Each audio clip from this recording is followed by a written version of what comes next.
আসসালামু আলাইকুম। যদি সময় থাকে একটি তথ্য জেনে নেন। আপনাদেরকে দর্শন সম্পর্কে আমি কিছু তথ্য দিতে চাই। আসলে দর্শন একটি মারাত্মক অপরাধ। বাংলাদেশের মধ্যে দেখা যাচ্ছে যে বেশিরভাগ দর্শনের প্রবণতা বেড়ে যাচ্ছে। আপনারা জেনে অবাক হবেন যে বাংলাদেশের মধ্যে ২০২০ থেকে ২০২৪ এর মধ্যে ৪ বছরে প্রায় আপনার প্রায় ৪,০৮০ জন মতো দর্শিত হয়েছে। এটা হচ্ছে যে আপনার রিপোর্ট অনুযায়ী।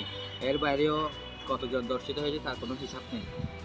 জেনে অবাক হবেন যে প্রতি ৯ ঘন্টায় বাংলাদেশে একজন করে দর্শক, অর্থাৎ রিপোর্ট অনুযায়ী, অর্থাৎ পরিসংখ্যান অনুযায়ী। এর বাইরেও আপনার অনেক রিপোর্টের বাইরেও কতজন কত গ্রামগঞ্জে দর্শিত হচ্ছে তার কোনো খবর নেই।